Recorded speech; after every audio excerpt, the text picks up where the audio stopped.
बिस्मिल्लाहिर्रहमानिर्रहीम नहमदुहु व नुसल्ली अला मुहम्मद रसूलुल्लाह करीम।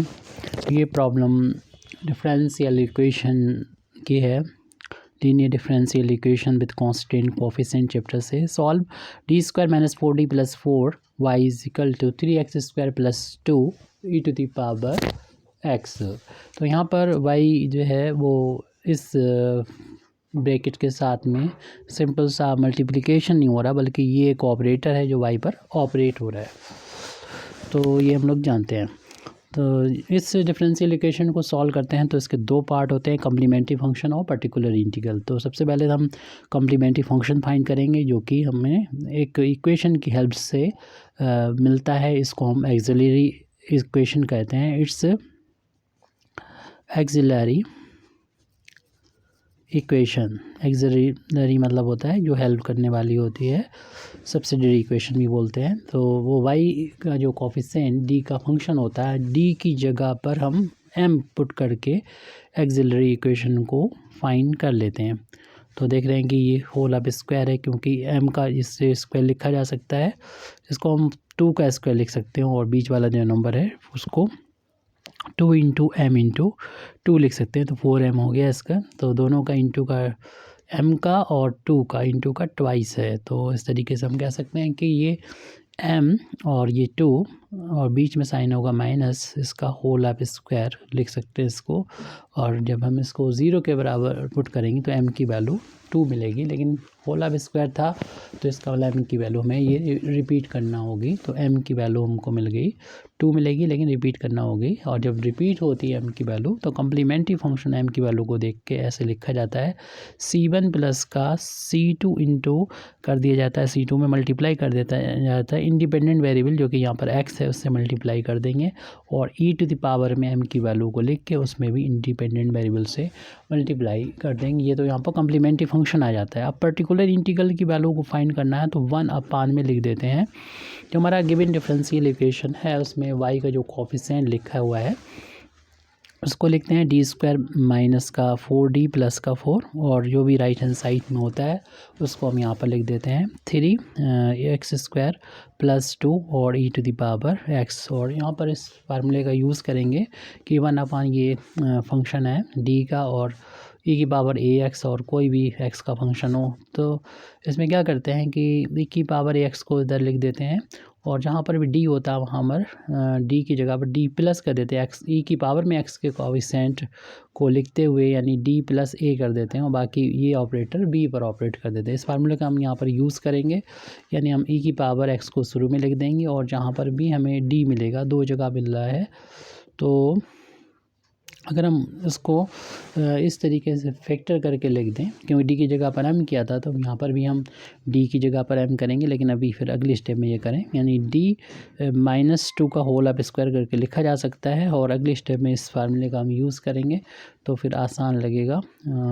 3x स्क्वायर प्लस 2 और e to the power x। तो हम यहाँ पर फार्मूला यूज़ कर रहे हैं, एक ही बार x को यहाँ पर लिख देंगे, और जहाँ पर भी d मिले वहाँ पर d प्लस कर रख देंगे। d इसका कोफिशिएंट 1 है, 1 रख दिया, और जो -2 लिखा है उसको लिखना ही है, उसका स्क्वायर था वो भी हमें करना है होगा यहाँ पर, और ये 3x स्क्वायर प्लस का 2, ये इनका डिफरेंस माइनस का 1 बचेगा। तो ये पर्टिकुलर इंटीग्रल के बराबर वैल्यू चल रही है, e to the power x 1 upon d minus 1, और इसका हो जाएगा होल ऑफ स्क्वायर और 3x स्क्वायर प्लस का 2, और इस ऑपरेटर को दोनों पर ऑपरेट कर लेंगे।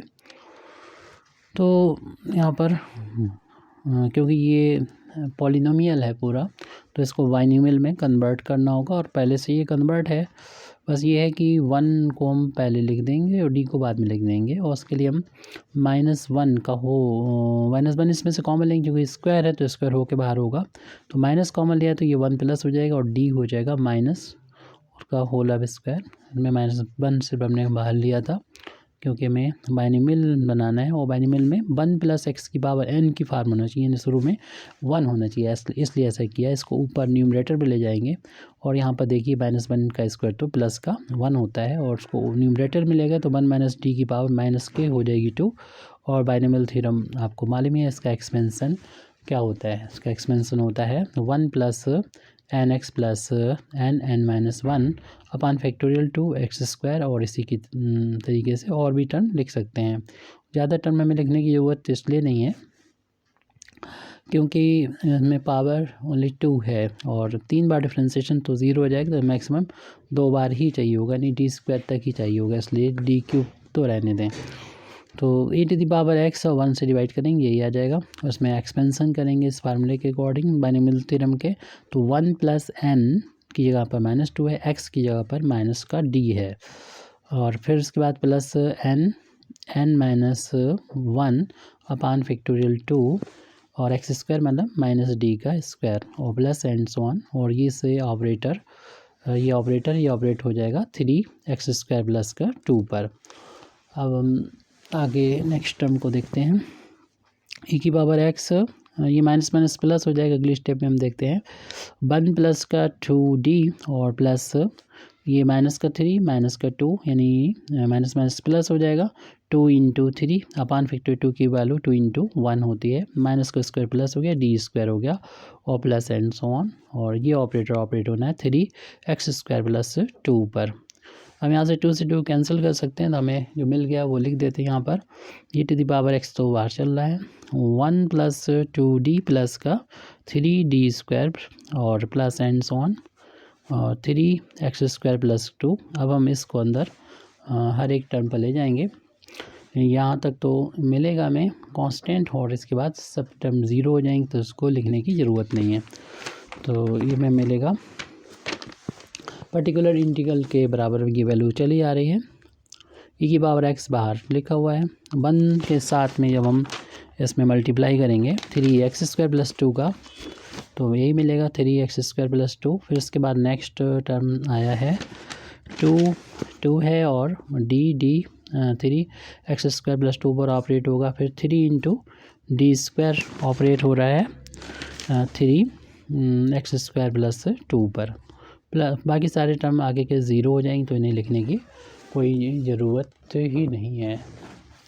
ब्रैकेट क्लोज हो गया। e to the power x 3x square plus का 2 टाइम्स, और इस d का मतलब x के रिस्पेक्ट में डिफ्रेंशिएट करना है इसको एक बार, तो एक बार डिफ्रेंशिएशन करेंगे 3 कांस्टेंट बाहर हो जाएगा, x स्क्वायर का डिफ्रेंशिएशन 2x हो जाएगा, कांस्टेंट का डिफ्रेंशिएशन 0 हो जाएगा, प्लस 3 इंटू यहाँ पर 2 बार डिफ्रेंशिएशन करना, तो एक बार जो हमने डिफ्रेंशिएशन इसका किया वो तो ये आ गया, जब एक बार और करेंगे 2 बार तो हम इसी का डिफ्रेंशिएशन कर देते हैं। तो यहाँ पर देखिए ये 6x आ चुका है, 6x का डिफ्रेंशिएशन करेंगे 6 बार हो जाएगा, x का 1 हो जाएगा और 0 का डिफ्रेंशिएशन तो 0 हो गया, बाकी सब टर्म वैसे ही 0 हो चुके हैं, इसलिए छोड़ दीजिए इसको। तो ये वैल्यू चल रही e की power x 3x square plus का 2, और ये 6 हो गया था और 2 से इंटू होके हो जाएंगे 12x हो जाएंगे, प्लस का 3 और 6 का इंटू ये 18 हो जाएगा, और ये 2 के साथ मिल के 20 हो जाएगा। तो e to the power x 3x square plus 12x plus का 20 हो चुका है, और ये पर्टिकुलर इंटीग्रल की वैल्यू है, इसलिए हम कह सकते हैं द जनरल सॉल्यूशन किसी डिफरेंशियल इक्वेशन का तब कहलाता है जबकि जितने ऑर्डर का डिफरेंशियल इक्वेशन हो उसमें उतने ही आर्बिट्री कांस्टेंट हो, यानी C1 C2 2 हैं, 2 ऑर्डर का था तो 2 ही है, इसलिए इसको जनरल सॉल्यूशन बोलेंगे। तो general solution of given differential equation इस दिया जाएगा y is equal to complementary function plus particular integral, जैसे कि शुरू में बताया था। तो y is equal to complementary function हम लोगों ने फाइंड किया था C1 प्लस C2 x और e to the power 2x था। फिर अभी लास्ट में पर्टिकुलर इंटीग्रल निकाला, ऊपर से देख के लिख दीजिएगा e की power x 3x square plus का 12x प्लस का 20। इस तरीके से हमारी ये कंप्लीट सोल्यूशन आ चुका है। Thank you very much Indeed for listening me. व आखिर दावाना अल्हम्दुलिल्लाहि रब्बिल आलमीन।